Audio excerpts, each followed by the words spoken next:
everybody, and welcome to the Grin and Guardian gang. That frog got my voice. Welcome to the show tonight. We've got a great show lined up for you. Couple real quick things. Take care of some business. Thank you to the Parapost Network for allowing us on your network. And of course, as always, thank you to Guyz Radio at guyzradio.com. If you can't watch us on YouTube, you can go to guyzradio.com and listen to us. We're live, and we're also live proudly on the Rainbow Radio Network as well. We just joined up with them. So welcome them. And if you do want to call and talk to any of the guests or the hosts or, well, just anybody, 1-888-88-YERGZ. It's 1-888-88-YERGZ on your phone pad. Let's see here. I know Andy's hiding back here. He's anxious to see me. How are you, Andy? Good, you? Yeah, I'll do. Let's see. Well, Andy, let's bring out Mary because she's got a lot of. She really wants to analyze you. She was telling me she thinks you're nuts. No. Mary, welcome to the show. How are you tonight? I'm doing good, thanks. Well, tell us a little bit about yourself. Oh my gosh. Well, I do a lot of different things, but one of the biggest passions I have is helping first responders with their mental health. I've been working with first responders for like 28 years and their families, and I feel strongly about mentioning their families because their families go through everything with them. And I think I don't think first responders get nearly the recognition you guys deserve, and even less their families. And I always tell the first responders I come across is, I don't care if you are a first responder for a year, 6 months, 25 years, like once a first responder, always a first responder. And part of that is because it becomes so much of a person's identity, So, so I feel like out of respect, that's the case. But so I was married also to a police officer for 14 years myself. I feel like this isn't why I do what I do, but in hindsight, I feel like maybe if there were services like the ones I provide now for first responders and their families, that probably really would have helped with the PTSD and different things that now I know just are common, with first responders, drinking, things like that. And then I'm also a holistic practitioner. I'm a Reiki master teacher and a certified kinesiologist, a sound healer, different things. So I have another business called Resilience Integrative Services.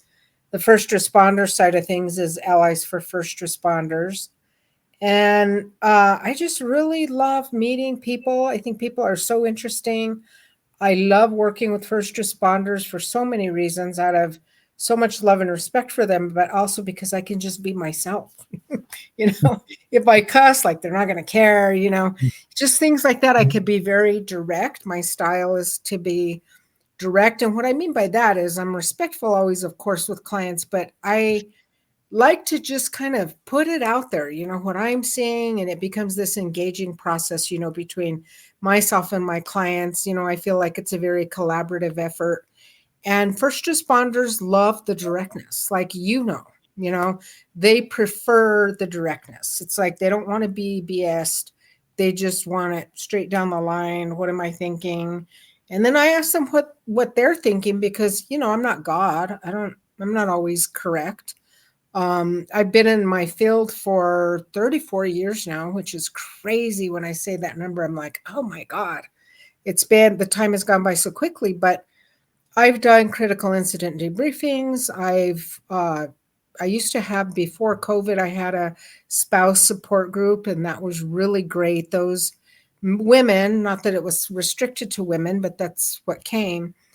I remember one time I was sitting outside of my building, and some of the wives walked each other out, and they just embraced, and I was like, that's why I'm doing this, is because there's nowhere they could go where they could find people, whether they talked about their partners or husbands or not. It didn't matter. They knew whoever was in the room, that they had this in common, And so, so I'd like to get that going again at some point. I mean, COVID lasted a long time, so as you well know, it's been hard to kind of reconstruct things that were going on. I founded a nonprofit in 2016. Used to be called Behind the Badge New Mexico. It's now called Beyond the Call. And I separated myself from the nonprofit for a bit. It's been a few years, and then it was handed back to me a couple of years ago, and now I'm president.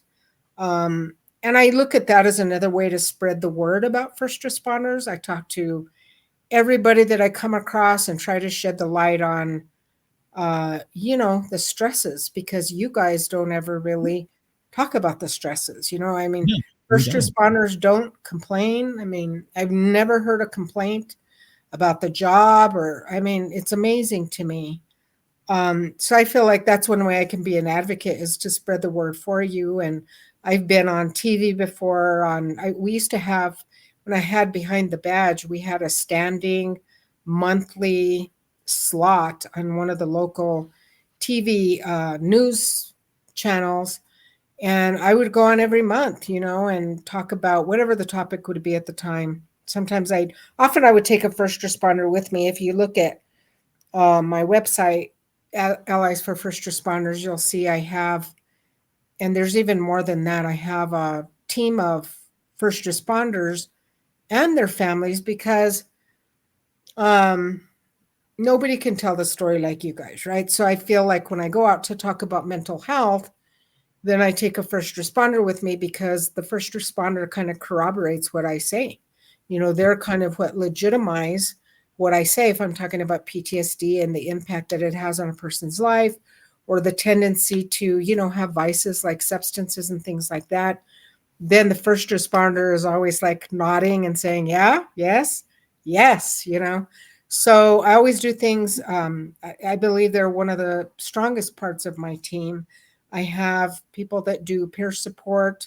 Like, I can just connect people. The other day I was talking to he didn't retire from fire. He left fire because they moved. And I'm going to hook him up with some peer support people here.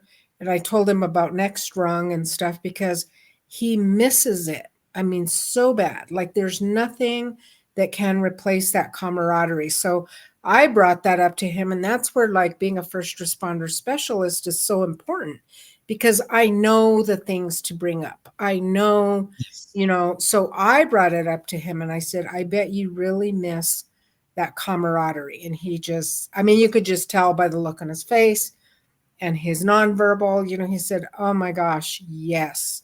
And this guy has a lot of depression going on. He, PTSD. He lost some firefighter buddies, who committed suicide, while he was in.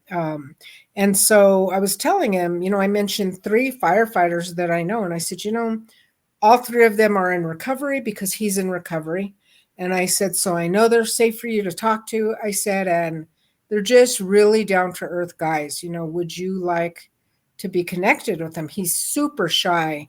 And he said, I really would. Let me just think about when I'm ready. But, that's an amazing thing to be able to do for somebody, because it could really be life-changing for him, truly. Absolutely. Yeah. Yeah. Absolutely. Sorry, I'm going on and on. I get so passionate, about it. Well, and that's what we want, because even I, who was out there in the field with it, until I was taken out of the field, I didn't realize how I was affected. Oh, yes. And then, like you said, you hit on a couple key points here that are great. Nobody thinks about the families. No. The first counselor I got, who was an idiot, he said, well, you'll probably end up getting a divorce. Well, gee, good advice. Thanks. So, but I mean, he wasn't lying. I know it's really prevalent in fire rescue, public safety. It is, but he should have been more, proactive about wanting to help you save your marriage, if it was a good marriage. But the divorce rate is very high. It's like, I think the last time I checked, it's like 80% or something. It's high anyways for the general population, but it's even higher for first responders. Oh, funny story. He was originally workers' compensation, got dumped with me because it was still while I was out with the other injury. So he was a counselor that worked for free for workers' comp. I think he was finishing his degree here at Emory. I think. I don't know that he was through everything yet, but funny story, and he wouldn't see me anymore. He ended up, after hearing some of the story, because he was pulling out stories from me, and I was telling him. I mean, I was just being, like you said, blunt, honest. I had brains in my boots. We took off our shoelaces and we had to throw them away. Yeah, things like that. People don't think about. And just he couldn't see me anymore. And he broke down and had a crying fit, and I was like, should I be talking to you? You maybe should be talking to me. Well, you bring up a good point. Like I also do, I created the first here in New Mexico, and I take a lot of pride in that, the first training for mental health professionals to teach them how to work with the culture. And I actually provide a certification called a first responder intervention specialist. I have a level 1 and a level 2. The level 2, I'll actually take people like to the 911, emergency communication center, and have them sit with the 911 operator or dispatcher. Or I'll take them. This is a lot of fun. We went to a station and they got up in the bucket, and I got up in the bucket, and it just so happened that the guy that took me up in the bucket was an ex-client, and I had seen him so long ago I didn't snap until I'm in the bucket. So he was giving me a hard time, and shaking it a little bit, to razz me. But that training that I do, it's a 2.5-day training.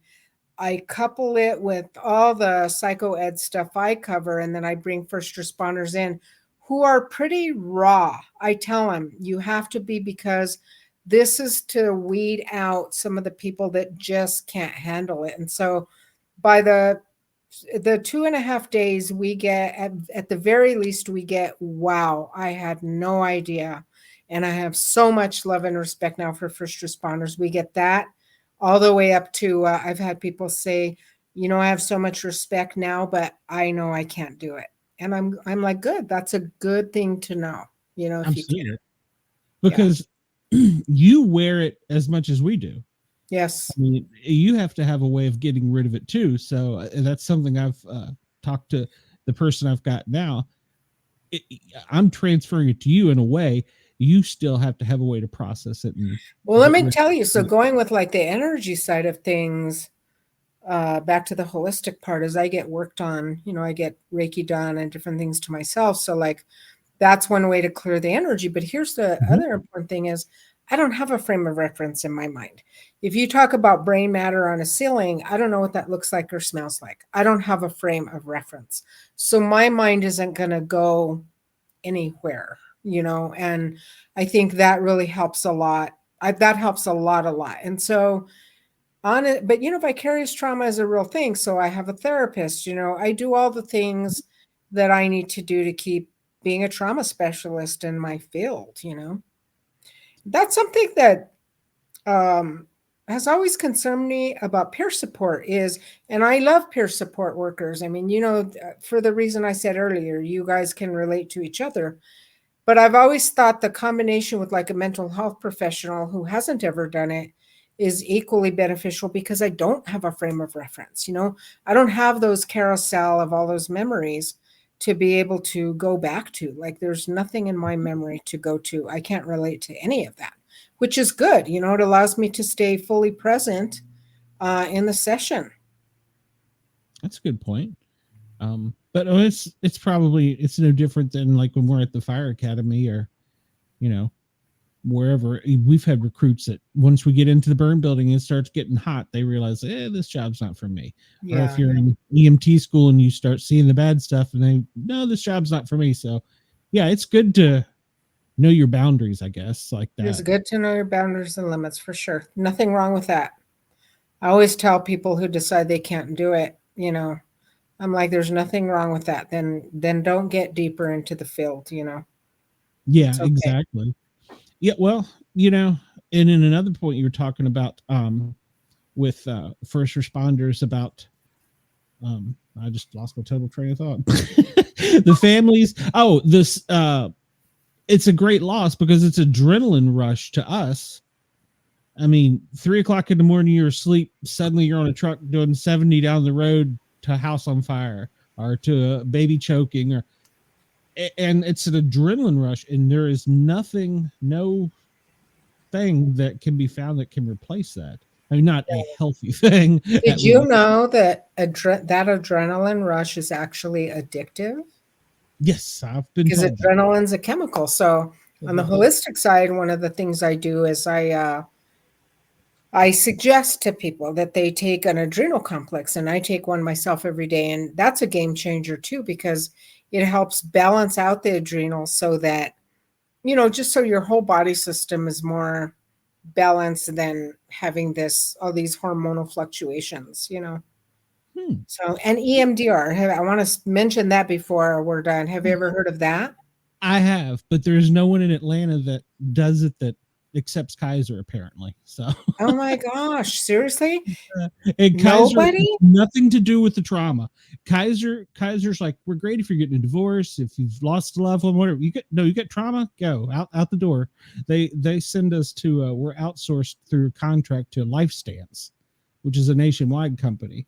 So yeah, so we're because it was funny. The counselor I really had with Guyz, he's like, I can't see you anymore. I'm like, what the hell you mean you can't see? He's like, it's not that I don't want to. He says Guyz doesn't want us dealing with this type of trauma, so they're outsourcing it.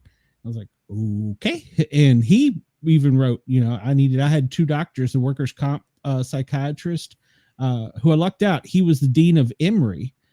He taught all the students. I had actually worked with him in the ER on calls.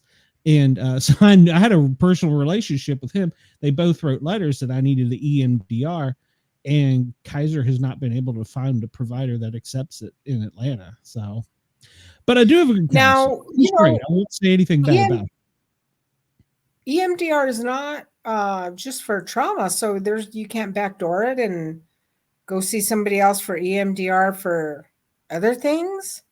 None of the people that they've contracted with offer it.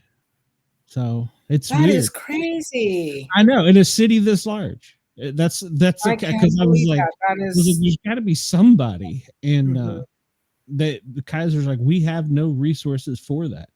And I went and even looked, and none of the people on there, you get the little book it's an electronic thing, it tells you who you can go to, and the ones that I picked to call and talk to that said they did trauma, each one of them said the same thing. No, we don't do EMDR.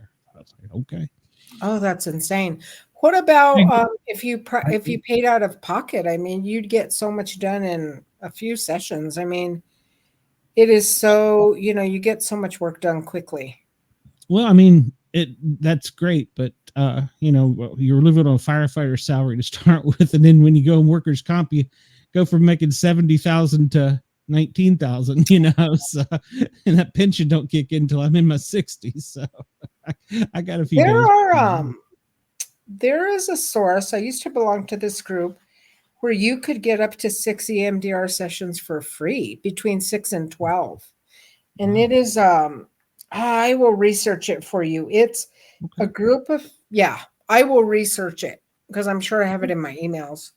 And that's what surprised me with Emory. They are a very large, medical facility that teaches. That's one of their big things is psychology. And I mean, they had a machine there. One of the interns, or I don't know the proper order. There's resident, intern, that they have until they become MD.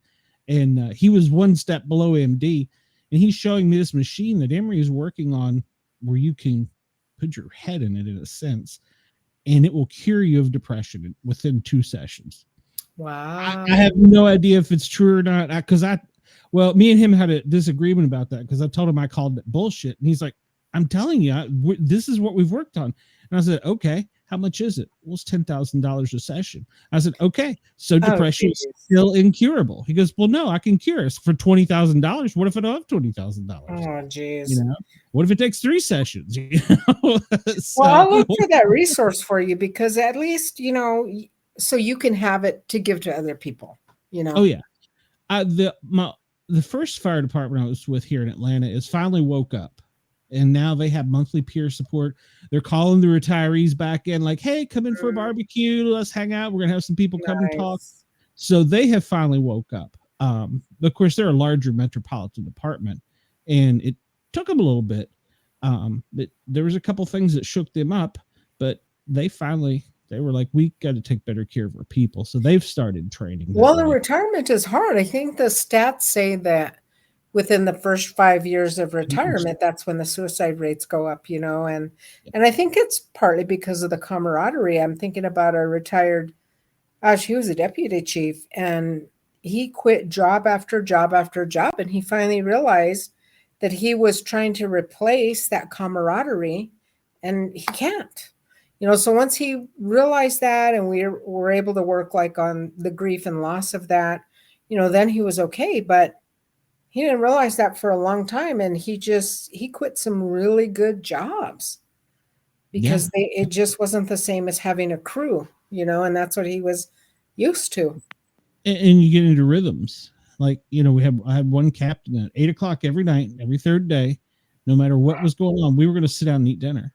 And you get in a rhythm like that. So, and Dina, welcome to the show. Hi, I'm sorry. Thank you. Dina and I work together at 911. She's in Knoxville. Andy's in Maryland. He's a fire photographer. Dina's a retired 911 dispatcher. She trained me at one point in time, so she's really old. Nice to meet you. Nice to meet you too. I believe so strongly in acknowledging you guys as first responders, and I know that that doesn't happen a lot of times, That's true. Thankless sometimes. I know. I tell you, having been on all sides of the call, that is the hardest. I mean, when I'm on the scene, I can make decisions and I can do things or tell people to do things, but you're a voice in my ear, and I don't know if you have help, but I don't know if I can help you, and it's a stressful job. So, well, Dina, I call out of the gate. I had a stabbing, very first call. I went one time and sat with a 911 operator and a dispatcher. I spent probably about 4 hours there. And I don't know how you guys do it. I was just like, oh my gosh, instead of like all the emotional fluctuations, right, from the callers, anything from cussing you guys out, to screaming, to all this stuff. And I was just like, wow. I didn't, talk to the operators at the time because obviously they were doing their job, but I've seen a lot of 911 operators and dispatchers as clients. And so I see the other side, like how it affects the toll that it takes. And I have somebody who's been on leave now for a bit, and she's getting ready to go back and having a lot of anxiety about doing that, and thinking about maybe changing careers, but she can't. Like, I know it's a love-hate relationship. It's a love-hate relationship, definitely. I mean, I loved the job, and I really didn't know until I got out of it what it was doing to me. Stress-wise, and now I've got a lot of problems from it. I mean, I've got repetitive injuries just from, where we sat and moved, just parts of our body, and a lot of anxiety, depression, and PTSD, and all kinds of baloney, it's all the wonderful acronyms. Well, I was talking about EMDR. Have you heard of that? I have. So amazing. Yeah, I've thought about going, actually. I've had EMDR done in a lot of my own personal counseling, so I've experienced it from that viewpoint. But as a practitioner, I've been doing EMDR for 24 years, and I do it a lot with first responders and healthcare workers, not just on trauma. It's really good for so many things. Right. But man, it has saved lives. And what I like about it is it's the brain, the person's brain and body is who's healing them. It's bilateral stimulation of the brain. So it's not really anything I'm doing other than the mechanism, but yeah, really think about it. I can't emphasize that enough, how helpful. Definitely. You mentioned a supplement to help with the adrenaline rush. Yeah. I want to talk about that before we go. But I don't know if you've heard of a test called GeneSight. Have you heard of that? No. It's a DNA test. I just completed mine, and they take basically your DNA and they put it on a little, what do you call it, the little things where they grow stuff, petri dish, and they test it with each type of psychological drug there is, from Prozac Oh, to wow. Xanax, and I missed 100 of them in between. And it tells you how your body will process it, which it processes better, and what you're deficient in. And I got an instant flag as a 1 in 10% or something. I'm depreciative or depleted of folic acid. So a large portion of the drugs will not work because they need that folic acid building block to step on to get to the threshold. Interesting. What is it called? Tell me, like, spell It's it called out. gene, like a gene cell, G-E-N-E? G-E-N-E, yeah. Okay. Site. And I don't remember if it's SITE or site, like vision site. I think it's SITE. And Wow. they have it, Dean, I was actually going to tell you they have it in Tennessee because my mom asked about it for me. Yeah. Oh, So, awesome. But yeah, so the first thing she did was she said, well, we're not going to change any of your meds. We're going to keep the course because all of them seem to be working, but we want to get your folic acid up, and we'll run some blood tests to get, because that's an easy thing to test for, and see where we're at from there. If the medicines are working still, we won't play with them. If the medicines aren't, we're going to drop back off of those, and we're going to try the others that do. But it allows them, instead of being able to, or instead of just sitting there going, well, you know what, here's Prozac. Because, back in the 90s, that's what they threw at us. I mean, they hit us in the head with the pill bottle walking in the door with Prozac. And that was the go-to. Well, now they've since got so many that it's expensive for your insurance company and you to try different ones if they don't work. So this test tells you which it's hard on your body too. When they don't work like that. Well, so with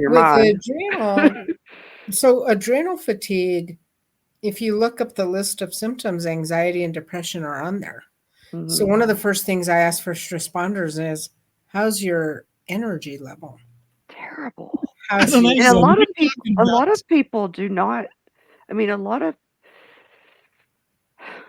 doctors don't think about that. And when you say adrenal fatigue to them, they're like, huh?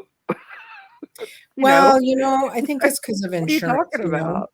Doctors are so limited in what they can do because of insurance. But this adrenal supplement, it's natural. I mean, you could even go to like your local Sprouts or your local natural store, Whole Foods, and they have adrenal supplements. And it's pretty amazing. It helps the adrenal fatigue. I take one every day. I have now for 11 years since I got certified as a kinesiologist. I've taken an adrenal supplement.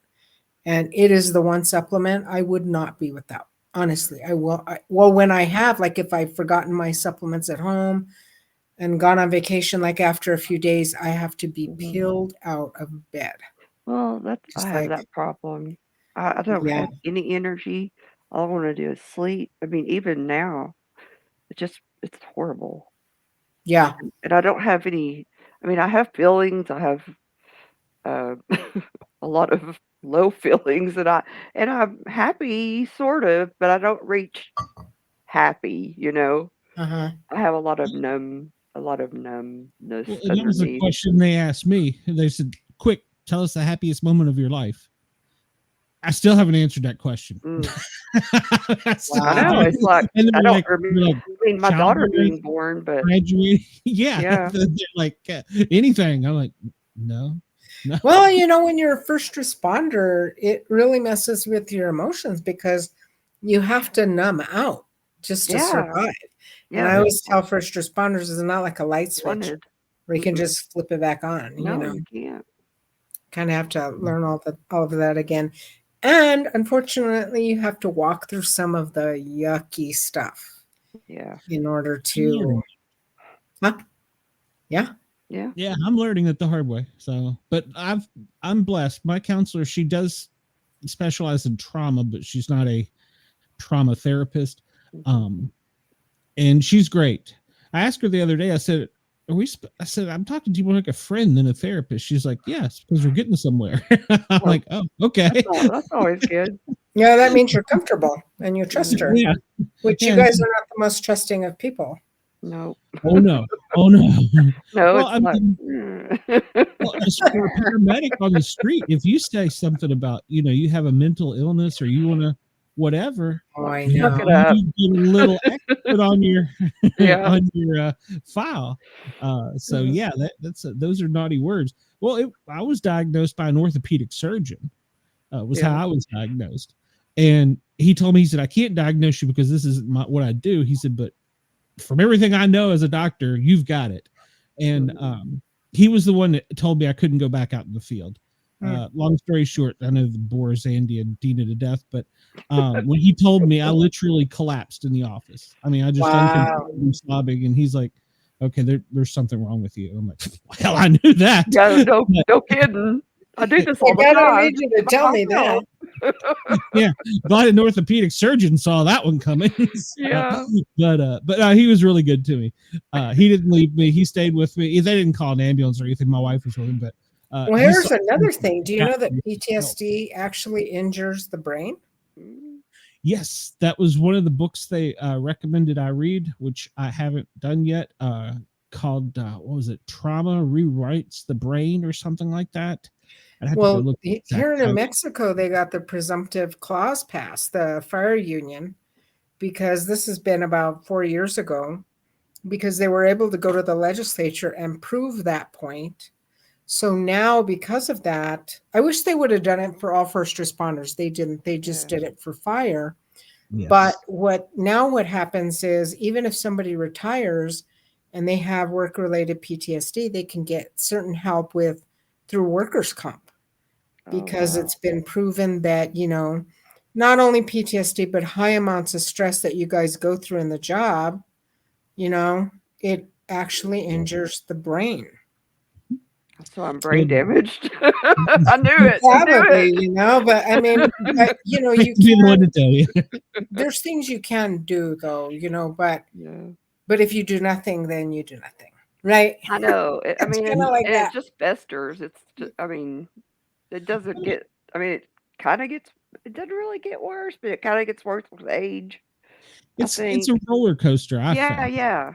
It is. Let me ask you a question. I worked for a large city department or county department just outside the city, and in a 24-hour shift, we would run 24 calls minimum, and so we were running our butts off. I sat down one night with the wife and kids on the couch, flipped on a show, and was like, hey, I remember this show. I used to like watching it. Well, when they said what season they were on, I don't know. Like, we'll just say they were on season 1. They were on season 15. Oh, wow. I didn't remember the 2 through 14. Still can't. And that's been one of the things that really puzzles me is I will have a dream and remember something, but consciously I can't remember my time there, and that drives me crazy because I feel like I feel like I was abducted from space by an ambulance or something, and I don't. They've told me that it's because you're blocking it out. Now I know when I drive through certain parts of the county now just to get to Atlanta, I will get like I'm like, okay, got to go to this area. Don't know why, but it's my body telling me something. Mm-hmm. Does that memory ever come back, or do you want it to come back? Well, the hard thing about memory is it's like it can be like Pandora's box, right? So, but that's part of the brain injury too, is like it affects the memory centers in the brain. So there can even be issues with concentration and focus and memory and, but I can't emphasize EMDR enough because it's a safe way to take things out because you're not talking about them. It's not talk therapy. So while the brain is processing the different calls or whatever, it's not just for trauma. So it might be, whatever, right? That it's processing. A lot of times there's memory recall. Like I'll have first responders be like, oh, I haven't thought about that in a long time, but it's there and then it moves. It's there and then it moves. It's very fast. Okay. And then a lot of times, yes, that can unlock the ability then to remember the good stuff, because it isn't like you can flip a light switch on and off. So if you're going to shut off the memory, not intentionally, but that part of the brain is going to shut off the bad memories, it's also going to shut off some good stuff too. So as you take out the bad memories, in a safe place, not by yourself for sure, then it can unlock some of the good stuff. And that's the reward. True. Truly. Well, I've been lucky here lately. I'll probably jinx it now. Most of the dreams of late have been the good times, the funny calls, the good times running call. I know this. You'll understand this, and our viewers will, but other people might not. A good fire.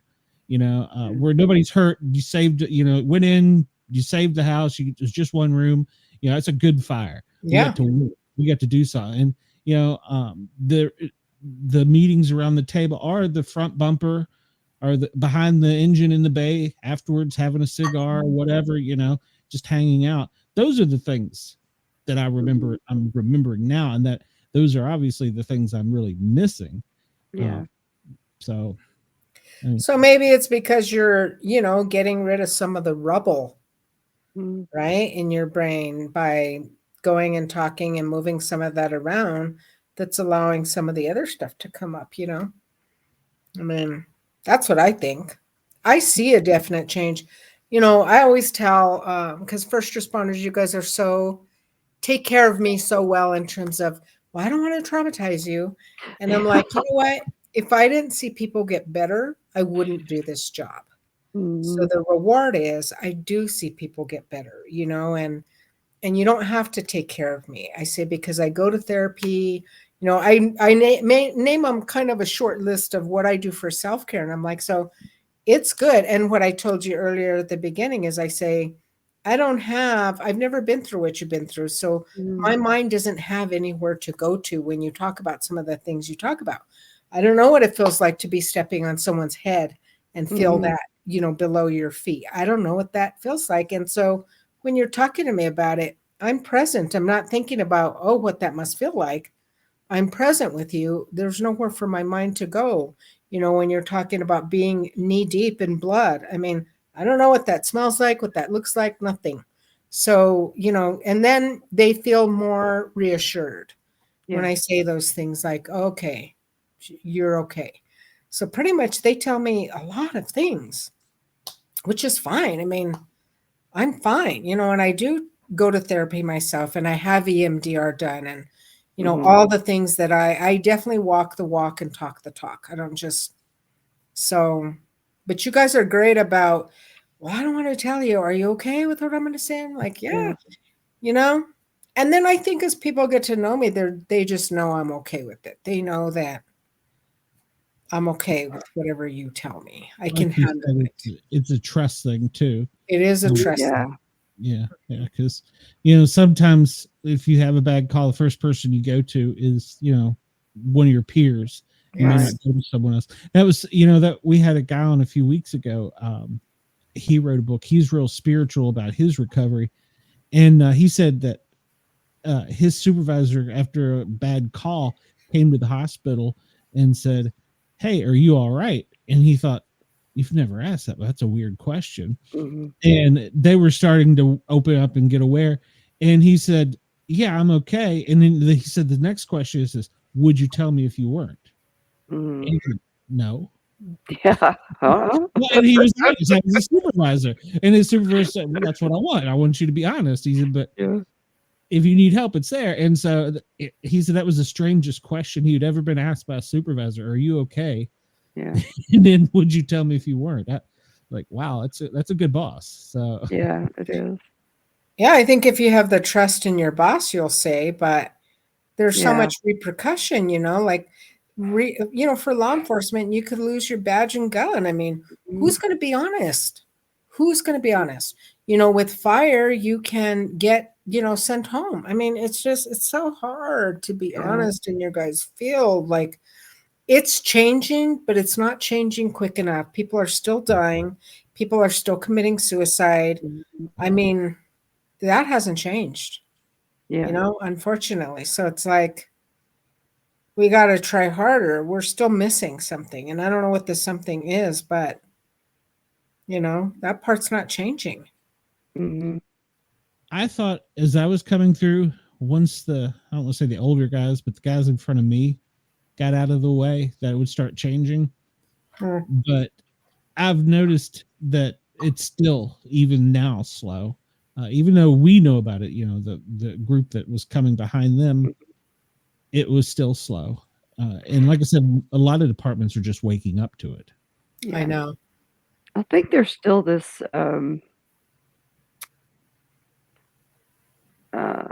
like you have to have this gravitas, I guess, this outer shell. You have to keep that to keep from breaking down. I mean, for yourself. I mean, you have to have that, or you'll just keep crying or keep falling apart. I think you feel like Well, you have to that's keep that that's up. the fear, but I Yeah. challenge that thought because really to the contrary, like what I've seen in the 28 years is, that doesn't happen. And I'm not kidding you, like EMDR, I had a retired cop come to me about a month ago, and he was just, which was so uncomfortable for him, he just could not hold it together. I mean, we'd be talking about nothing and he'd start crying, and he's all, this, I can't handle Oh this. yeah, Like, yeah. I've never been like that. we I've been did that way one before.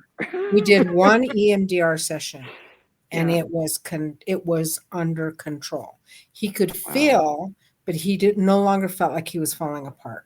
Yeah. So, I understand the fear of that, and that's such a scary thing for you guys that you're just gonna, and that is for people, honestly, but even more intensified with first responders, where you're Mm. just afraid you're just gonna lose it, Oh like, yeah. but I haven't ever seen it happen where somebody just, whatever you envision losing it to be, I haven't ever seen that happen. No, I felt on Oh, the verge. Yeah. um, after a 36-hour shift and my relief didn't show up and that bell went off again. Yeah, I felt it. I lost it on every officer and paramedic within a quarter-mile range. I felt it all that day. Oh. I was escorted out of the station before I was fired. Oh, I've been told I wasn't, well, after I went to another job after, uh, working in that environment, I've been told I wasn't, particularly personable to be around regular people. Well, it's hard to be around regular people, right? It Because I mean, you know, it's such a different thing. Such a different well, these thing. were people that worked in mental health care, and I was like, Oh "What?" wow. You know you're weird when you don't fit in I there. know. I'm like, "Come on, give me a break." You're like, here, come on, Dina, let's get into this room. Oh, Lord, it was just okay. I'll just stop talking now. It really messes with emotions, and it's like, It does. some people are Uh, not very happy campers because of that's what containing, though, a lot of times does, is the more you yes. shove it down, it doesn't make you a very happy person, because you're like, it's like sitting on a volcano, man. Powder keg or something. I mean, I wasn't unhappy. It was just that I was very quick to, uh, jump back at somebody if they,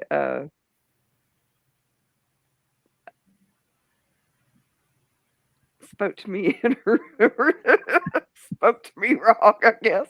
And I had some authority about me because I was used to giving direction.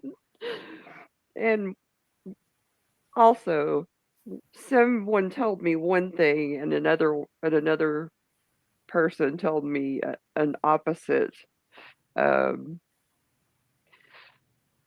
direction to go, and it was two different supervisors. So it was like what do you tell me this for? And what do you tell me this for? Yeah. You know, You're telling me two different things. you need to get together and get your together. You know, and then they said, you cussed her out. I was like, I didn't cuss at her. I just told you to, you In a know, very succinct manner. Yes. exactly. And they didn't take too kindly to my language. But I worked with a bunch of uh, Me. men, a lot of men, and a lot of very open women that, you know how we just blah, blah, blah, blah, blah, blah, and then it's over with, you know, and it's like, like you want to go and you have to go into a space with people that actually work in offices, like normal offices, and I can be cordial, but if you're going to be a butt to me, you're not going to get away with this. Well, I kind of don't blame you. You know, what do they expect you to do? Just put up with that? I don't know, but And, that didn't you know, work out too good. well, but coming from where her, I, many of us are, you have to make a decision right now. Yes, You don't have time to exactly. have a 20-minute conversation or look at a memo or go dig it out of a book. You got to make a Yeah. decision now. And so, yeah, I get you, Dina. So I know Well, what you're talking and about. I did make decisions, and then I was told, well, you're not supposed to do that. And I was like, what the? Did you last there? um, I left. I was getting Yeah. ready to be let go probably, so I just scooted on out. Well, It you was know, Walmart, wasn't if you're it? not happy in a situation like No. that, like why stay, right? Like, Yeah, it was you know, unbearable. Well, it I was. think a lot of cultures can't really handle, even though people will say, "Oh no, I like you to be direct," they can't really handle it. And I think Exactly. first Yeah. responders are very direct, and I like that. I don't think you Yeah. were on when I was saying that. I like that about working with first responders is they Mhm. prefer, you guys prefer directness, Yeah, and I'm direct, and I like that, you know, but a lot of people can't handle that. that's true. I got along with the therapist fine, you know. Mhm. And we got along great, but it was just I've always had a problem with authority, I guess. She's all, now come to think of it. It's called the Terrible patterns. thing. Well, but no, I mean, but it does take a special person to make decisions quickly like Yeah, that it too. does. So I don't know. And I'm third generation firefighter, so it was kind of like bred in me, I guess. I don't know. It's Yeah. all I ever wanted to be. So, I knew what I was going to do when I was in kindergarten. So, Mm. Wow. yeah, I didn't know I was going to take this path, but it seems like kindergarten was just yesterday. But Yeah.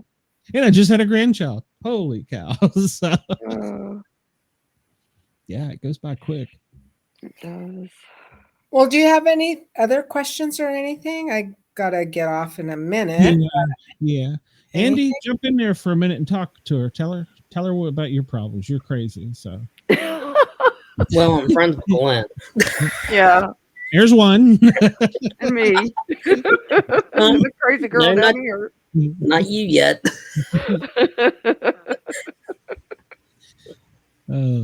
Well, Andy he won't admit this, but I will say this because in high school, coming out of high school, my first job was a fire photographer.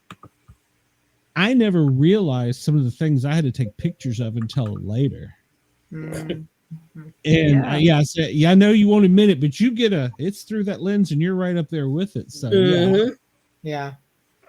Especially Like a when crime scene investigator, especially when there's a guy with a badge and a gun that says fire marshal and he goes take pictures. Oh God. Yeah. Yeah, been there, done that. So yeah. So it's hard to see. But Mary, will you come back and see us? Absolutely. You let me know, and I will I'll get that information to you about the free EMDR stuff, Okay. because so that you can have that to give to whoever. Like Give I it to said, you me. can get between 6 and 12 free sessions.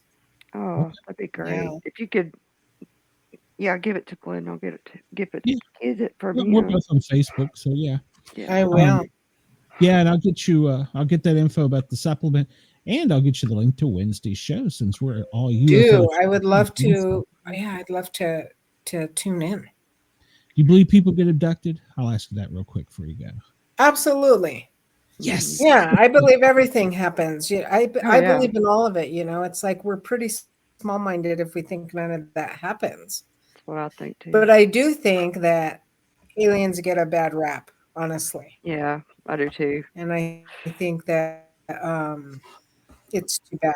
I had a client who was in the military. He had high-level security clearance. This was many years ago, probably like 10 years ago. And we weren't even talking about that in therapy. I don't know how we ended up on that subject. Oh, because he told me that when he went to the airport that the metal detector picked up a metal plate in his ankle. Ooh. And he told his mom, when did I get a metal plate? And she said, I don't know what you're talking about.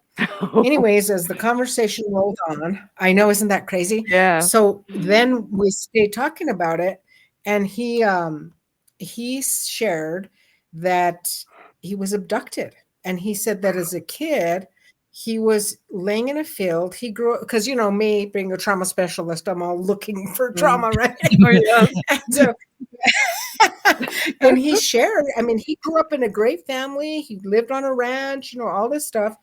But he shared that one night, him and his friends were laying in a field. They were looking up at the stars. And that the next thing he remembered was he woke up the next morning in his bed with his shirt inside out. Oh, wow. So we were just, we just kept talking. And I was like, wow, that's interesting. And then that rolled into, he was in the military, had a high-level clearance, stationed here in New Mexico, in the Manzano Mountains. And he said that, he goes, I was in a couple of times, he said, I was in an area I wasn't supposed to be in. It was classified even above my clearance. Oh. And he said he saw aliens. He goes, they had to be aliens. He said, I saw this figure that was like over 8 feet tall, just pacing back and forth. And then another time he saw aliens in caskets. So, so then, but the other thing we figured out is he probably was abducted several times throughout his life. Mm-hmm. But he wasn't freaked out about any of this. Like, he was very calm, which I thought was kind of interesting. He was very calm during the whole thing. He had never talked to anybody about this. That's why I was surprised that he was no emotional fluctuation at all. But I'll never forget that conversation. And so, yes, I do believe. I do That's for more interesting. reason than that. Yeah. Yeah. Hey, I may get you to come on our Wednesday show. Yeah. Oh, We I can have talk more to tell. Weird. Yeah. I had a hypnotherapy session done. I don't want to mention it on the show, but have me on Oh. that show. Yeah, we will have Yeah, you on yeah. the camera, normal guys. That's a tease. So yes. that's a Yeah. tease. Well, We'd love to and have you on that one. I even tell first responders about, I'll say something because a lot of you have seen spirit Mm-hmm. or Mm-hmm. things paranormal, and they Yeah. won't say because they think people will think they're weird. No, I So don't care. I'll say something, and then, boy, that just opens the door. They're like, well, let me tell you, and then Well, I developed a sense of ESP during my career. I mean, I could kind of know what was going to be there when before units got on scene, which is kind of odd, but it helped me It's out not a lot. odd. I am psychic intuitive, so I totally get what you're saying. Yeah. And I think a lot of first responders are very intuitive. I think so too. I don't know if it's because of all the trauma or if you Mhm. were like that before. I think Yeah. it's so interesting, but it's cool, It's I embrace it, and I think it just adds a flavor to a lot of things, But yeah, Yeah. I would love to come on that other show and talk about That'd be great. that end of things too. Mhm. So, like, now I was telling him I'm going to another show. I'm not talking though, I'm attending, but it's a group of UFO, I don't even know what you would call them, but They're going to talk about the theory that Marilyn Monroe was killed because she found out about UFO. Ooh. I know. Oh, I love it. Isn't that amazing? Yes, it's very possible. Are you on Facebook? Mm-hmm. Well, friend me, you guys, and that way I Okay. can connect you with some of these groups. You'll find them really Awesome. super fascinating and always I don't know these people that I'm going to be talking to tonight, but I love to meet. It's like we're all Yeah. like-minded, and that's just amazing. So I'd love to watch that show. yeah. Yeah. But you take care. I'm sure we'll Okay. see each other You again. too. Yeah. Yes, ma'am. We It's sure great will. to meet you. Thank Okay. Have a you. great night, Mary. Talk Take to you care. soon. See you. Bye. Bye. Bye. That was great, guys. Gals, that was She's a great awesome. time. I like her. Andy, we really got to get you talking more. We got to get you through this, break through that threshold, and I'll keep bringing counselors on until we do it, Andy. So. All right. You might be sorry. Well, I don't know. You've seen me cry on this show, so who knows? That's the one thing on this show I don't mind, and because public safety guys and gals watch this, and I talk the hell out of this on the Thin Line Rock Station. So one day somebody's going to listen to me. Oh yeah. Come over here. Gosh, I'm sorry I was so late. I think it was my fault. I think when I reset my computer, I didn't download anything back on it. I forgot. Yay me! Yay! We got it on there now, so it's on there now. I was like, what the hell? It was like, oh crap! I forgot to do all that. I was going to ask you if you do it. I was going to have you. Cheyenne's got to go to a Comic-Con next weekend. Have you sub for her, or you could come on this weekend too if you want to. But I definitely need a sub for the following weekend. So if you're interested, Misfits. Okay. Oh, I mean, I haven't picked. That's 2 weeks away. I have hardly picked it. I've hardly picked my underwear for tomorrow. So, and you're welcome tomorrow. Okay. It's gonna be. I'll send you the thing that they came up with. So, have you seen it yet, Andy? Well, okay. Is that the one that Shay and Matt have been talking about? Yes. Yes, I see it. Yes. Well, so somebody reported this show and the big chat for sexual activity. What the heck? Yes. And so somebody reported it to, I'm going to send it to our group chat, to Facebook, and I got a nice scolding letter, and they took the video down. Did you tell them to watch it? Well, I went and I researched it because I was like, okay, maybe they heard something, maybe heard one of us cuss, whatever. Because let's be honest, we slip up, and on this show we're allowed to cuss. Yeah. But, who knows? Well, in the big chat we do too, because it's not on FM. But right. I looked in the 3 complaints. None of them made it a minute into the show before they filed the complaint. What? So I messaged Facebook back and I said, according to your stats and your analytics, the person who complained, whomever it was, didn't make it a minute into the show before they complained. More like 15 or 20 seconds. Goodness. Yeah. Well, actually, one of them was 13 seconds. I said, so they didn't make it past the entrance song, which you're always bugging me about, is saying that it's copyrighted, which it's not. But so it just went away. It just good. It should have disappeared. So I don't know if somebody's wanting to start a podcast war, or if it was somebody being stupid or what it was, but it is what it is. So can't see what this says. Blind. I'm blinded, one eye deaf in the other. So me too. Oh yes, loud. Oh, I love it. I love it. It's hilarious. You get that absolutely. You get to crack somebody in the first 15 seconds. I'm not even sure what I'm going to. This one might not be safe for FM radio. I love it. So, Yeah, needless to say, it upset the other ladies on this show.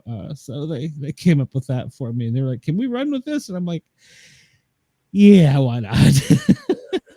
So Sure. anything we can think of that is a euphemism for body parts. Yes, yes. She was Okay, asking me to look for sound effects too. So gotcha. Reminds me of the movie I can do Ted. that for sure. an X-rated movie, Ted. Yeah, Triple X-rated movie. I'll have to find something really cute and small to wear. Hey, I'll wear a tank top. So yeah, so they're gonna have fun with that tomorrow, and I may be hitting the bleep button more than I plan on it. So So, yeah, I'd that's love to fun. participate. That'd be fun.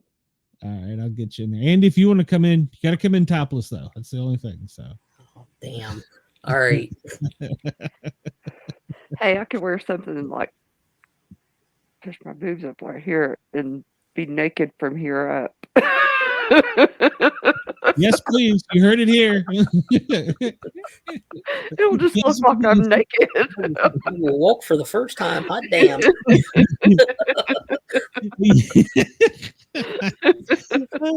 Well, last night on the big chat, Shay started to tell me about it, and she took off her sweater, and I'm like going, "What?" When she started telling me about this show. Oh Lord. She was wearing a tube top, luckily. Oh. It was tan. Oh You're God. muted, Andy. You're muted, Andy. Yeah. It may be for the best that you're muted during this. Yeah. So I Yeah, was you like, should have "Oh, seen oh, your oh." go back and look at your face when she did that. Oh. Oh, I'm sure. I'm sure. Because I was like, what's she do? What? what? I was tilting my camera down trying to get a better view. His mustache went from here to ding. I bet. There was definitely not a problem with blood supply. Talk TV 24, top part of your guest in the living room, and oh well, I'm sorry you couldn't chat. That's Ross. Hey Ross.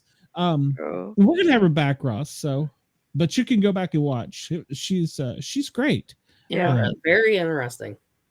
Yeah, I met her last week's guest, Lynn. She is Lynn does. How do I want to say this? Similar, but she is more the spokesperson for, and it's more military than it is public safety. I mean, she likes us, so she deals with us. That doesn't sound right, but she is more the military side. And I don't know if you watched it, Dina, but the first 10 minutes of that episode, my jaw hit the floor. Oh, This really? last week's show from this. Yeah, she got me. Oh. Actually, her husband got me. And it was a great episode. And they're going to be back. So they have got a video, several movies out about military trauma. Oh, And it's not about kicking in the doors and shooting people. Yeah. It's about assault on our officers, on our people. Mm-hmm. And I was shocked because her husband laid the statistics out there, and I was like, how did I not see that? He was talking about the percentage of rapes in the military, how high it was. And then he broke it down into male and female. Oh, wow. And when he gives you the numbers, the male is higher than the female. Mm-hmm. Assault by our Troops. Officers, our yeah. troops. Assault Yes. our troops. Yes. Oh, how awful. By a big chunk. Yeah, it wasn't even within 10%. I mean, I was shocked. Yeah, by our people. Yes, that is absolutely correct. So yeah, and he you need to watch the show. He's a retired Marine, decorated Marine, and he came out and just told within the first 10 minutes we were talking about PTSD and stuff, and within the first 10 minutes he came out and said that he had tried to commit suicide 5 times, and that during his career he had been rendered unconscious. He didn't say how, and assaulted, and then that opened the door, and we just I was shocked by the statistics he gave me, and so they Anybody are that does that to either. well, yeah, I'm no, that's needs to not what I'm be saying, just but you never think about it the reverse. right, yeah. Right. And he statistically laid it out mathematically, and yeah, I was shocked. It was a great step by episode. step too. Yeah, What? yeah, It was laid out step by step. Oh wow.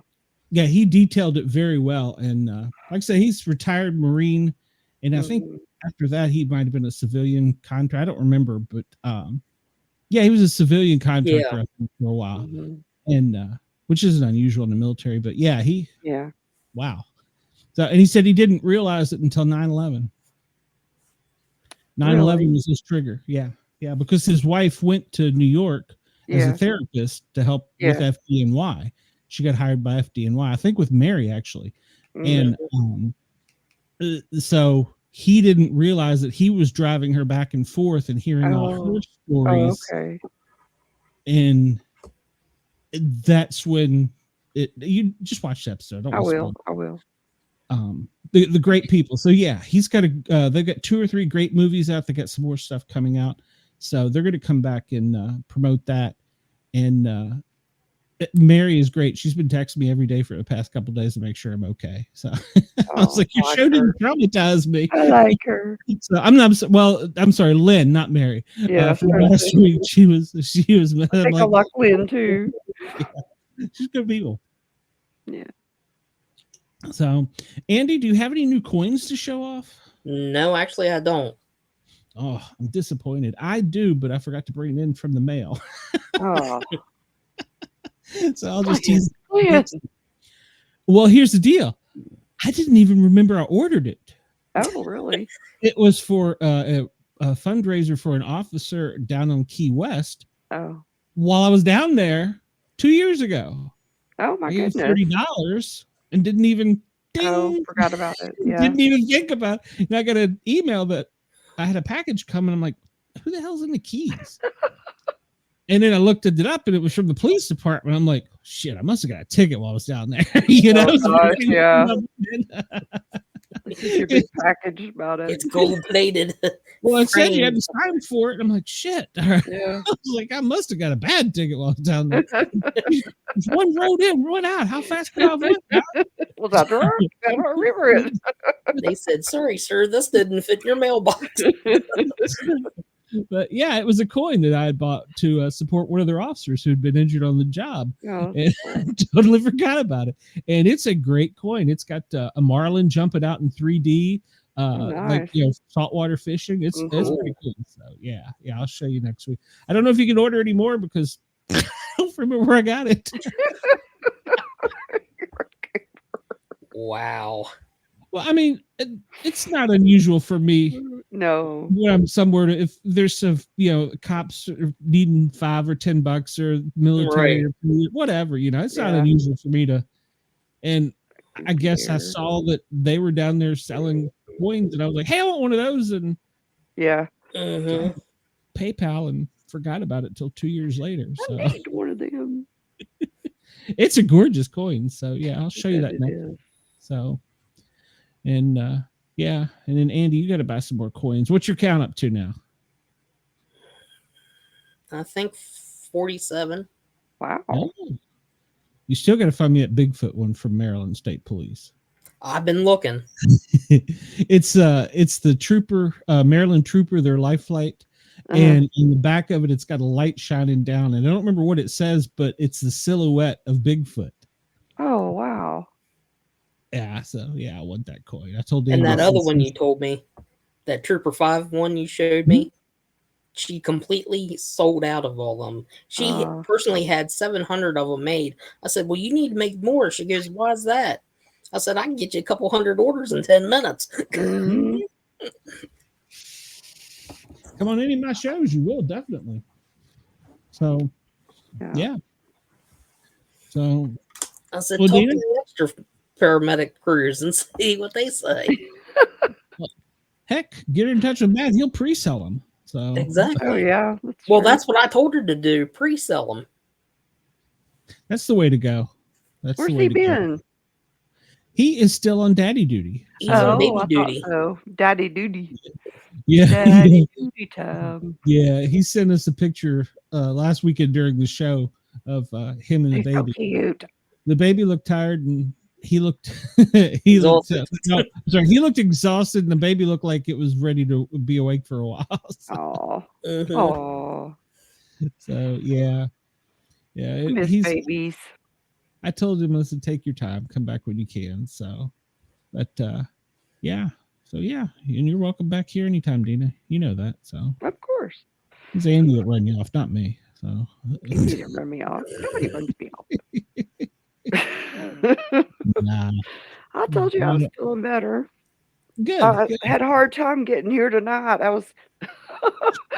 I took my brother, I made him a pie, a lemon icebox pie, and took it up by his house, and then I went down to Mom's, and oh Lord, I put a Roku thing on her television. She wasn't there, but I was trying to get all the channels and crap put on it, and I was trying to hurry.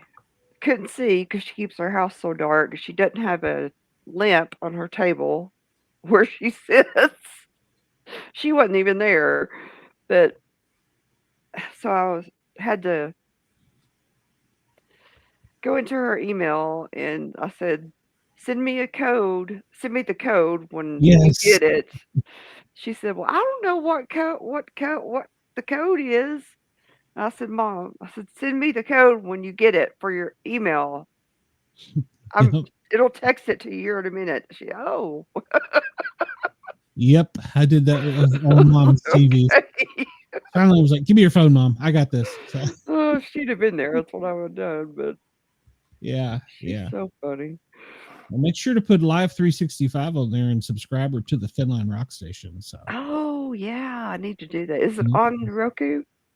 yeah, well, it's on Live 365, the app. Oh yeah, and yeah. the station's on there. So, Yeah, you got to put it on there so we can find out where Brenda is next time she ends up in the hospital. Oh yeah, that's true. yeah. Okay, I'll put that on there for her. That's how we found out she was in the hospital. No. Yeah. Yeah, she disappeared on us. So, Yeah, I talked to her finally a couple of days afterwards. That's when I found out all the good stuff that was wrong with her. Bless her heart. yeah, it was just a snake, we thought, but no. No, it was the what are they called? Stones. Pancreatitis. Yeah. Yeah, she Yeah. finally got pancreatitis. I said, "Do they have you on antibiotics yet?" She's like, "Finally." I was like, Oh yeah, she was on Dilaudid, and then she didn't remember calling me and Mike on the radio from the Lord. hospital. Oh my goodness.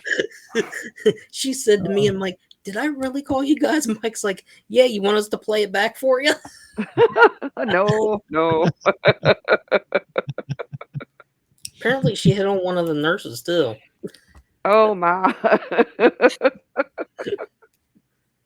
She's gonna shoot you, Andy. She'll come back, watch the show, and she'll tell all my secrets. Yeah.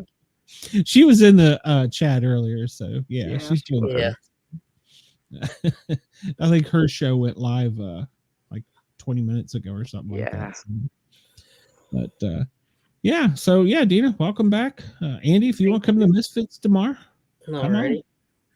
Like I said, gotta wear a tank top or something, so or nothing. Show some cleavage. Oh, Jesus. You will get banned from the show. He's gonna look like a Bigfoot. Better be careful. Ross is in the chat. He'll show up. So Yeah, I know he'll show up naked.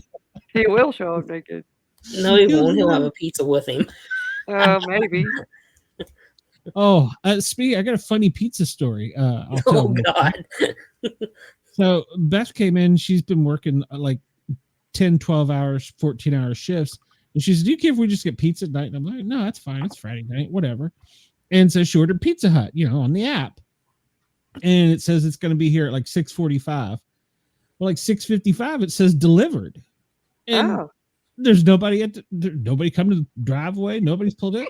So she calls, and the lady says, "I don't know what you're talking about. We just pulled it out of the oven." And she goes, what? And she goes, yeah, we just pulled it out of the Yes, oven. Lord. And it'll be, the driver will get it here in a few minutes. And she's like, no, the driver called me when I pushed the button and said I didn't get it. And he said the people didn't want the pizza. And she said, well, that's because you're at the wrong house. And the lady at Pizza Hut's like, what? No, I'm putting it together right now. And so they were like, we'll give whatever it is, we'll give you a free Pepsi for it or whatever, just to make you go away. And so a few minutes later, the driver calls and he's lost, like way lost. And Beth's like, well, do you have the Pepsi? He's like, what are you talking about? In the meantime, the phone rings again. It's a supervisor for the drivers going, who is bringing you food? We're concerned because that order got stolen from us. Oh, what? And so she's like, okay, well, his name is, and she pulled it off. She goes, he doesn't speak good English. Oh. So she's like, well, he does not work for Pizza Hut. Oh my gosh. So in the meantime, dude pulls up. He's got an Uber Eats sign on his car. Yeah, he picked up he went to the wrong place, got the wrong order, and went to the wrong place with it. He was on the other side of the mountain, basically, from us. Oh my goodness. And so we got that pizza, and then Chris showed up, the supervisor, and he's like, who the hell are you? What's your other order? He's like, I'm just gonna make this one a no charge because I don't know. Oh, that was nice of him. So apparently somebody Uber Eated it that was outside of the delivery area and didn't tell them. And he just came in and grabbed the order and left, and it had the address. But, oh my goodness. Yeah. And he didn't speak very good English. So that's crazy. No. So yeah, I got like a refrigerator full of pizza and wings. That's good for you. She works all this week. I won't starve, that's for sure. Yeah, that's true. Yeah, it was crazy because the supervisor was like, who called you with pizza? We got your pizza. Somebody took that one. And she's like, what did somebody took it? And she's like, I don't know. And I'm thinking to myself at this point, did I get security cameras? And he just come in and grab pizza. It's like, oh, that looks like what I want. And just leave with it. It's a damn rat from Chuck E. Cheese. Yeah. I'd be afraid somebody be coming to rob me or something. Yeah, so I guess that's what they were thinking because the lady was like, no, we're just, she says, I'm physically cutting it right now. That's so confusing. So Uber Eats picked up our order and tried to bring it to them. They didn't want it because it was our pizza. And he was on the other side of the mountain and he got the address and thought he went to the wrong place. I bet it was cold as cold can be. No, in their little thing, that one was still actually kind of warm. So, but we had the fresh one that Pizza Hut had just the supervisor brought to us. Yeah, I stuck that one in the refrigerator and ate the fresh one. Yeah, like wow. So, well, they seal it now after that big expose. They put a quality seal on anything. I don't know if it's a new law or requirement, but anything delivered has to have a seal that's not broken, or you don't. Oh, that's good. Yeah. I guess that's everywhere. I know it is in Georgia, so it should be. It should be everywhere. Yeah. Yeah, it was a big thing on the news here about people like reaching in and taking their fries. Yeah. Or whatever. So, their nasty fingers on my fries or anything else. Or stealing my pizza and taking it to Conyers. Yeah. Get half a pizza. Well, I ordered the whole thing. What happened to the other? Yeah. Hey, I ordered pepperoni. All that's on here is holes. Trying to figure out what the people from Uber Eats ordered that wasn't pizza. Yeah, I know. They got neither. They didn't get pizza. They didn't get nothing. That's great. Yeah, so he walked in and just jacked their pizza and tried to deliver it to the other side of the mountain. That's so crazy.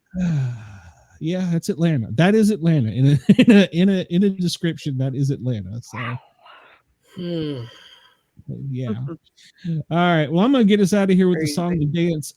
Tomorrow on Misfits. Let's see if I can bring this up. God, that's loud. If I can bring up the description without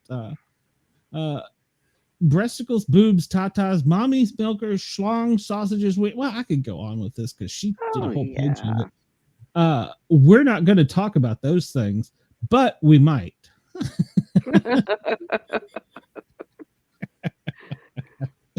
So yes, Warren, there may be nudity in tomorrow night's show. So everybody tune in tomorrow night, 9:00 to the Misfits. The phone line will be up. We will be live on YurgsRadio.com and Rainbow Radio. You can call us in too. And I don't know, maybe for a couple dollars, you never know what'll happen. So that's right.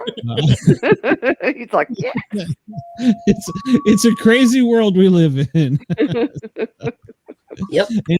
And when you're in my world, it's even crazier. So yeah.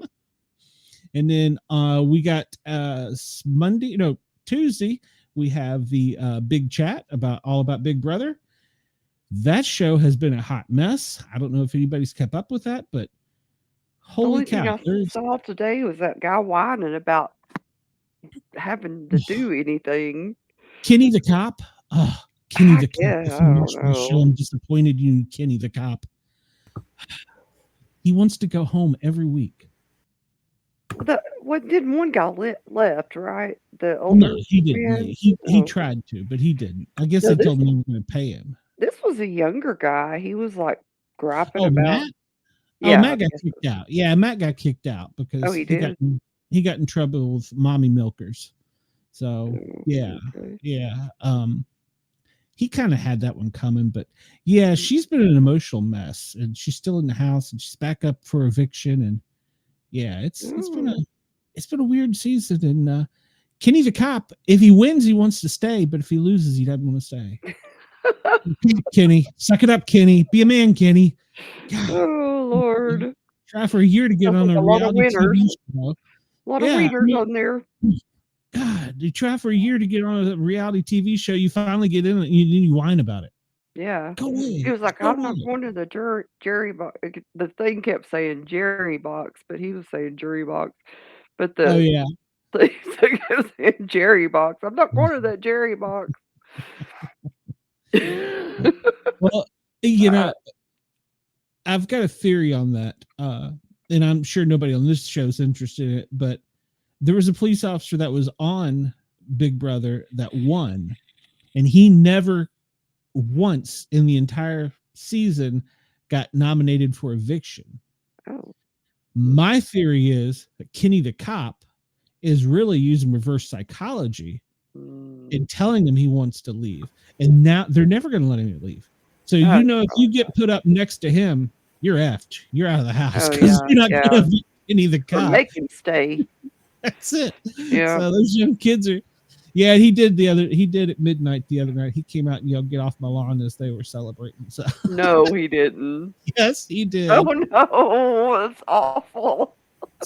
And they're gonna keep him around. It's funny. So yeah, we have that in the big chat. It's always a good time over there to catch up on the CBS TV show Big Brother. And then this Wednesday night we have UFO galore. Make sure to tune in because I'm not even 100% sure what's going to happen with these two guests talking about UFOs. I'm excited. It's going to be good. Full disclosure. Area 51, you're going to find all the details out here Wednesday at 9. Nice. That's right. You're going to find out Andy's an alien. Everybody have a great night. We'll see you soon. Good night. See ya.